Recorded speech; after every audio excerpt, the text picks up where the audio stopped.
Hey guys, welcome back. Tisha here, back with another episode of It's Getting Real. Go ahead and do me a favor and hit the like button. So it's February 24th, 2005, and a child is in what she believes is the safety of her home when a man, and I'm calling that based on what his DNA qualifies him as, because I personally think he's a monster, but we're going to call him a man. This man is there to commit a burglary, and he arrives at this home. It's the early hours of the morning, and this child that is in the safety of her own home is then abducted by that man. He's not just any man, though. He is a man that, I quote, had to act on his impulse and take her.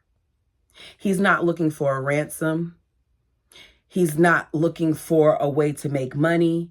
Instead, he takes her because what he wants is her. This man is John Cooey, and at the time of this offense, he was a 46-year-old sex offender. I'm warning you now because this case broke my heart, and I'm sure it's going to break some of you all's.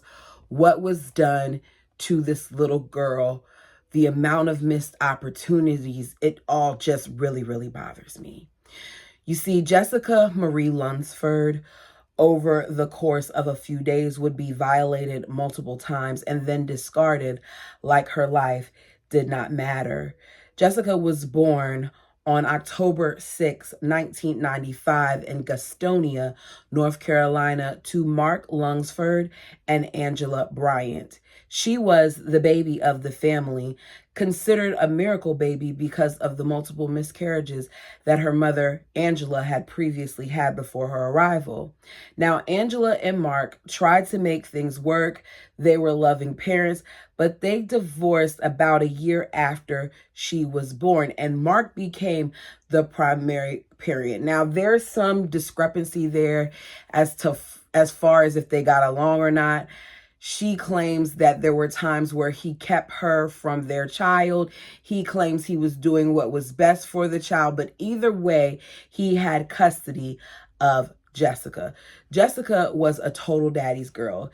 She loved stuffed animals. She loved the color purple. She loved her family. She was described as caring and friendly and affectionate and loving, not just loving people, but loving fashion as well as singing and dancing.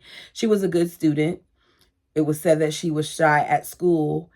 And it was said that she and her father were inseparable. They loved each other so much that they played this game where he would say, I love you this much. And then she would say, I love you that much. And then he would make it bigger. Then she'd be like, I love you this much. And he'd be like, what do you mean you love me this much? And she'd say, I love you so much that there's nothing that can get in between that little space of love. It just, something about hearing that, it just, All right. Anyways, they would do the I love you game, things that you see people do, cute stuff that parents sometimes do with their kids. Her dad worked in construction, and anyone who's worked in construction understands that sometimes the hours may vary. Sometimes you may have to go to different locations. It all depends on the type of work and the project that you're signed up for. Where the work goes, you go. And because he had custody, he had to make sure that someone was there to watch his daughter. Now, when she was younger, what he would do was he would bring her to work with him because he couldn't afford a babysitter at times. And while at work, she would either talk to some of the coworkers or play with wood chips, and everybody loved her. This was nice for a little bit, but it wasn't something that could happen forever. Mark knew this couldn't be forever. So Jessica basically wouldn't always be able to come with him to work. So he took his parents up on their offer, which was to have them come and live with them because they wanted to help out with the raising of Jessica. They understood that he was a single parent, and they felt like it would be easier on him if they had some type of support system. So Mark and Jessica with Jessica being excited, decide to relocate to Florida and live there in their trailer home. I'm sure looking back at it, he probably wishes that he never made that move, along with several other things that night. But unfortunately, this was the beginning of what would eventually be the end for Jessica. Jessica loved her grandparents so much that they take her out to eat. They do karaoke with her because, as I said, she liked to sing, play games, and go shopping. Jessica really loved the shopping part because her grandmother, by the name of Ruth Lunsford, would take her to the fabric store where she would let her pick out various fabrics, and she would sew clothes for Jessica's dolls from the fabrics. It kind of reminds me of my childhood because my grandmother did that sometimes for me too. And it just goes to show you what a good environment Jessica was in, how much love she had in that double wide trailer. So we flash to February 2005. Mark, who hasn't dated much since the divorce, is getting ready for his date. He tells his daughter that he'll see her later and he heads out. Knowing, I have no worries. My daughter's in good hands with my parents, her grandparents. There's nothing to worry about. So the date goes well, so well that he ends up spending the night and he does not return home until the next morning. As he enters the home, he hears Jessica's alarm going off and he's wondering why is her alarm still going off? So his assumption is okay, she must have overslept. So he enters the room to, wake her up, and he sees that her bed is empty. He looks around and doesn't see her, and he's panicking. That's when he realizes that he forgot to lock the door as he was leaving out the previous night. Is this his fault? Of course not. But this haunts him to this day. I personally check my doors 2 and 3 times sometimes in a night because I have woken up before and my door was unlocked and it made me terrified. I know sometimes my son will go out to take out the trash and he forgets to double check to make sure he locked the door. So the paranoia in me, I'll go look 2 and 3 times even though I just checked it out of force of habit. We got to make sure that we are double checking because this just made it that much easier for this man to take this little girl. So her grandparents tell Mark that they have not seen Jessica since they put her to bed the previous night. At some point, his father woke up in the middle of the night to use the bathroom, but nothing seemed amiss to him, and he didn't go and check in on Jessica when he went to the bathroom. Mark immediately sees that something is wrong. He decides that he has to call the police to report her missing. So he calls, and after he gets off the phone with them, he then calls around asking various friends or anyone whose number that he had if they saw or heard from her. The police then send out some people to talk with them. They have search parties that begin and things of that nature. The police wanted to rule out everything before they assumed that this was an actual abduction case, meaning that even though at some point they sent out a nationwide alert, they did not issue that Amber Alert right away. I hate that the Amber Alert wasn't done right away. I feel like there were so many instances where this baby could have been saved and she wasn't. It makes me want to scream knowing that she was right there and they have these rules in place when a predator is right there in the proximity of this child taking advantage of the situation. I know that since 2005, some of the laws have changed in regards to that, but I think when it comes to children and them being missing, put out the Amber Alert now, whether they're missing or not. deal with the repercussions later. I'd rather make sure that an Amber Alert is put out for my child than risk somebody being able to take my child, because you never know. So they thought that, maybe she possibly had been on the internet, or she might have left with her mother, or went searching for her mother, or just simply ran away. And Mark let them know that there was no way that she would run away, that there was no way that she would go searching for her mother, because her mother lived in a different state and they hadn't seen each other in several years, and that she's not fooling around on the internet. He reminded them that his daughter is 9 years old. At some point, while all this was going on, Mark then realizes that his daughter's purple stuffed dolphin is missing. As he tells police this, police are like, okay, this really could be an abduction. So the police decide that they're going to start looking for possible suspects. So they go onto the sex offenders registry and search for all the sex offenders and pedophiles that are in the area. You know now that we definitely have an app. There's an app that allows you to do this for your neighborhood. And let me tell you something. I had it on my phone when my child was younger, where I used to stay. And the amount of red dots that showed me people who were found guilty of offenses that lived in my area was scary. Extremely scary. And what they found in their area was alarming as well, because upon looking at the registry, they found that there were over 200 offenders that came up on the registry. That's just in their area, you guys. Put that into context. I wish I would have looked up how many people lived in that area. Actually, for there to be over 200 just on that registry, and the requirements to be on it weren't as serious as they are now, it's concerning. So Jessica's mother, Angela, was contacted, questioned by police. She let them know that she hasn't seen her daughter and she hasn't heard from her. I have a problem with the fact that, these are the things that they're doing, but I understand that this is very much so a part of the investigation. So while investigators were checking on the offenders registry, Mark and Jessica's grandfather were taken in for questioning. No shocker there, because we know that they always look at people closest to home first before they look outside. But this was not your normal questioning. They questioned her father and grandfather for 3 days. You heard me correctly, 3 days. Despite Jessica's father having an alibi from previously being with that woman the previous night, imagine how you would feel sitting in that room, being questioned over and over and over again, verifying stories, wondering if you did this, wondering if you did that, asking how your relationship was and things of that nature, when you know that you did not do this, and you know that your father didn't do this.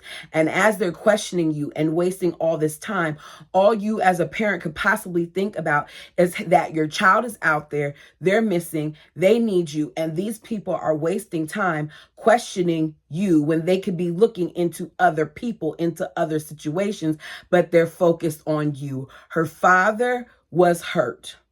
Them being viewed as possible suspects destroyed them even more. And at some point, they did attempt to sue the sheriff's department for the way that they were treated, and to have them put more rules in place as far as that was concerned. They were each given a polygraph test, and they both passed. The police were lost at this point in the sauce, because it's like, okay, we've questioned them. Where do we go from here? So as they're looking at this list of over 200 offenders, and they're checking into this one and they're checking into that one, something stood out. This one particular man. So they visit the home of John Cooey. They find out that John Cooey no longer lives at that home, which is a problem because he did not inform them. There is a mandate that says that if you are a convicted SA, you are supposed to report where you are as in terms of where you live, because you're not supposed to be near schools and things of that nature, like a certain radius of schools, and they're supposed to know where you're at. But he has now broken a law because he did not report. John was considered to be very dangerous. He had multiple charges, dozens, according to sources, of burglary charges, along with his sex offender charge. Certain sites make it seem like it was just the one charge. Others have it listed as multiple. So we'll just say that he had at least one charge. Due to the laws at the time, John received short sentences and he was not monitored after release, despite his record of being an experienced trespasser and a repeated offender against children. You heard me, repeated. Okay? Detectives even saw that at the time that they were looking for him, there was an active warrant for his arrest for his possession of marijuana. Since he wasn't home, they decided, okay, if we can't find him, let's look and see if he has any relatives. So they found his sister in hopes that she would be able to say where he lived. Little did the police know that John's sister lived close to Jessica. So they went to the trailer where his sister lived. It was basically a place full of drug abusers. She lets them know that, yeah, my brother is living here, but he's not at home and I don't know where he is. What the police did not know is at the time that they made that visit, you guys, when they made this initial check, Jessica was in the home. Devastating, I know. What makes it worse is they walked in the home and they walked around a little bit. So they're in the house and they're questioning his sister, his half-sister, not that it matters, Dorothy Dixon, and other family members, while that child was in another bedroom trying to stay alive. She was 9 years old, scared and afraid. She only was doing what she was told to do, which was to stay in that closet and to be quiet, making sure she didn't make noise. It's heartbreaking that Jessica was so close to possibly being saved. I wish that she made a sound, but that baby was scared. I felt like once they were questioning this man and they knew something wasn't right, I wish that law enforcement would have kept a cop car out there, making sure that they monitored who was going in and out of that home until they can get their search warrant, but they didn't. Yet another opportunity to me where they dropped the ball. If only they had walked into that bedroom and opened that closet door. So the officers walk into the house, look around a little bit, but they didn't have a search warrant, as I said. So without permission of his sister, they couldn't look any further. The police end up coming back again to speak with John, but at that time, they find out that his niece helped him purchase a bus ticket. So John can't be located, and him leaving town, it doesn't look good. In case I didn't say this before, which I know I didn't, I don't think so. The trailer that Jessica was in versus the trailer that John lived in was like, I think they said less than 100 yards from one another. So she was literally 100 yards from her panicking father. So John at this point has really moved up the suspect pool because he's gone. Several weeks later, because they have out the national thing looking for him, it's press going on, media footage, all those other things. They end up finding John in Augusta, Georgia at the Salvation Army homeless shelter. A lady by the name of Gloria Rogers recognized his name and his face because it had been playing all over the news. I am so glad that she reported him. He was questioned about Jessica's disappearance, and he told police that he had no idea what happened to the girl. He didn't even know that she existed until he saw her on the news, which he later confirms is a lie because he tells officers on video recordings that he had watched her playing outside a few times, which makes me believe that he was kind of stalking her. Police didn't have any reason to hold him, so they released him. On March 12th, a couple weeks after she had gone missing, the police finally got a search warrant to look at his sister's trailer. In his bedroom, inside his closet, they found a mattress that had bloodstains on it. They later tested the mattress and the DNA that was on it, and they found that it matched Jessica's DNA. John was immediately arrested and charged for the kidnapping and believed murder of Jessica Lunsford. On March 18, 2005, his audio confession was chilling because he's so matter-of-fact as he tells what he did. He told police that he had initially just wanted to break in and rob the home, but Jessica heard him. As I said before, I do not believe for 1 second that he just wanted to break in. He knew what was in that home. He knew who was in that home, and I think he just wanted Jessica. So he said he panicked and was afraid that Jessica would tell on him because she saw his face. So he grabbed her, putting his hands over her mouth, telling her not to scream, saying, "You got to come with me." She complied, but she said, "Before we leave, can I get something?" So she goes in her room and she gets her favorite stuffed animal. She comes back with that purple dolphin that was won at the fair. I believe in reports, it said that her father won that for her. That dolphin gave her some form of comfort. He takes her back to his place. He R's her, this 9-year-old baby, and tells her not to leave the room. The next morning, he R's her again. I don't understand how no one heard anything. No sounds whatsoever from that room.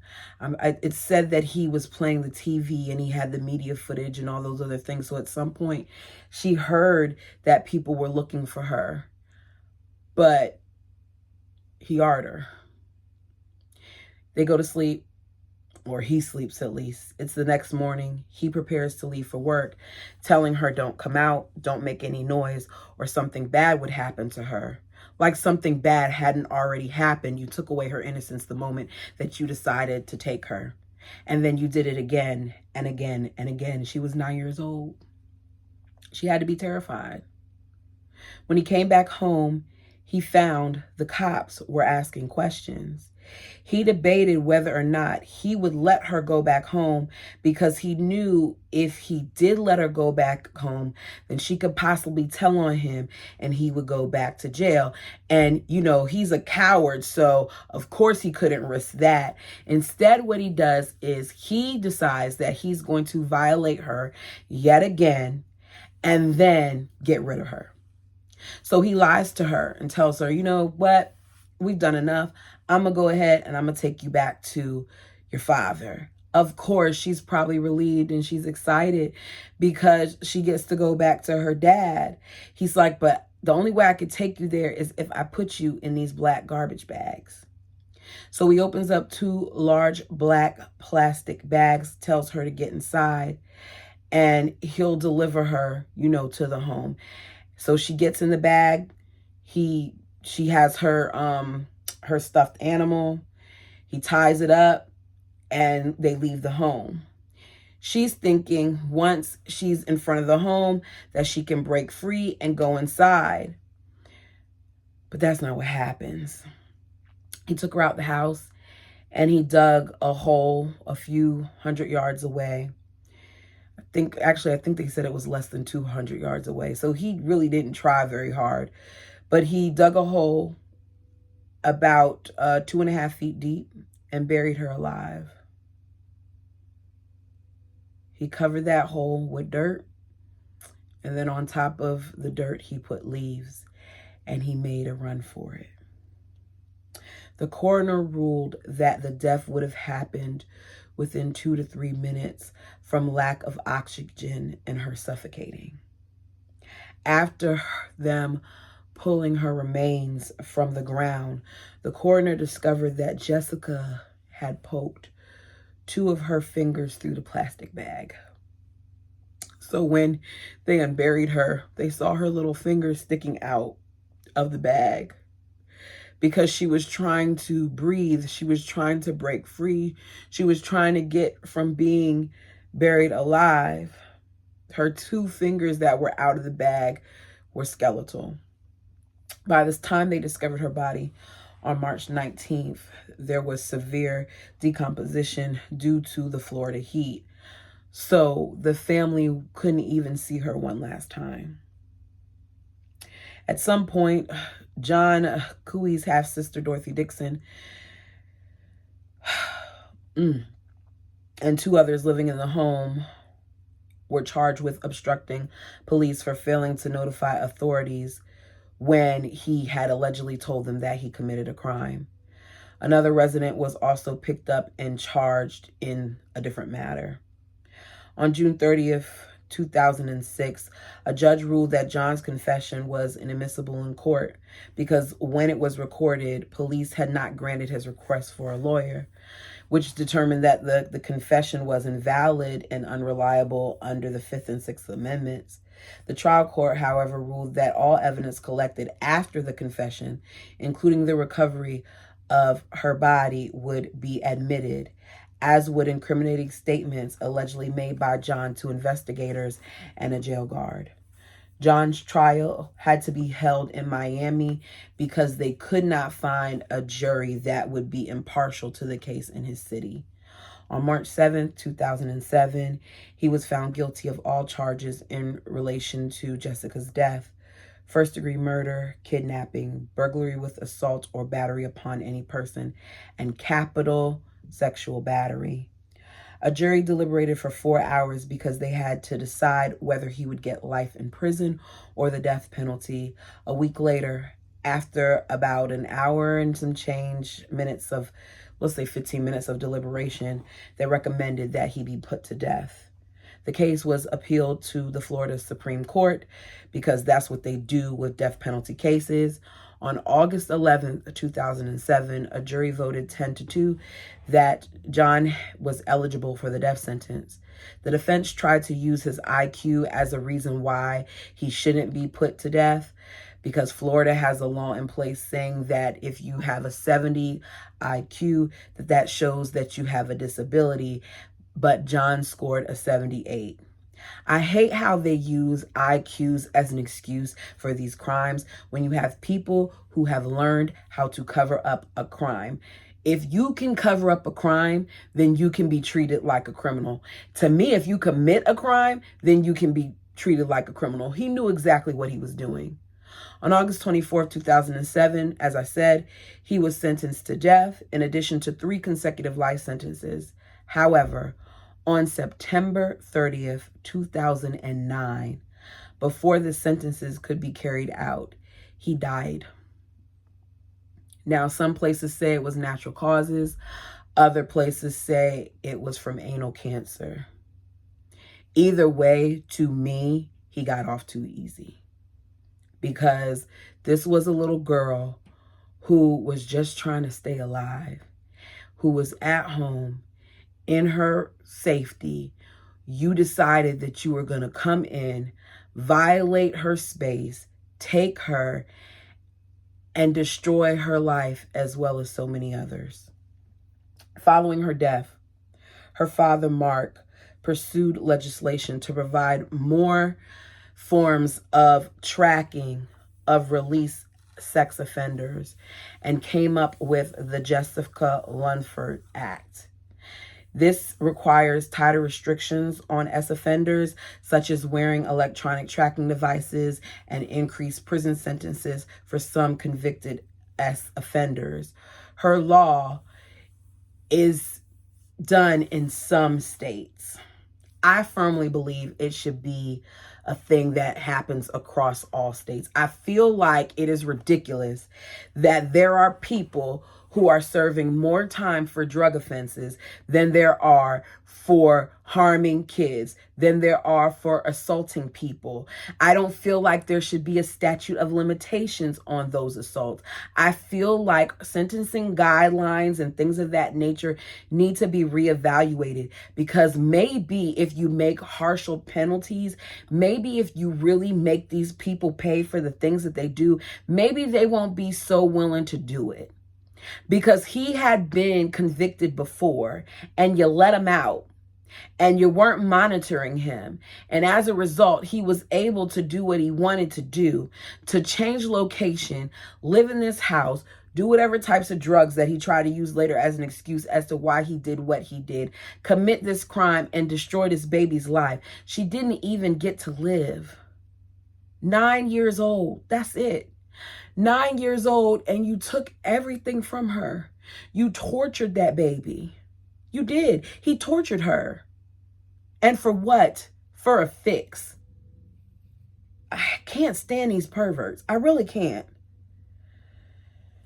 Mark now is working on behalf of children, and he has become a nationally recognized spokesman for tougher, smarter laws regarding child predators and offenders. To date, Mark has advocated for the passing of the Jessica Lunsford Act in 42 states, and he is in a mission to have it across the board. I feel like the ball was dropped for this baby, and I wish that something else could have been done. I wish that she ran out, but she probably didn't even hear the officers' voices. She probably just heard that loud television that I don't understand why his sibling didn't think it was odd for her brother to come in and move the way that he moved and rush to get out the house and not just allow for the officers to look all over the house. Maybe it was because they had a lot of drug paraphernalia. I don't know, but it bothers me. You all let me know what you think of this case. Until next time.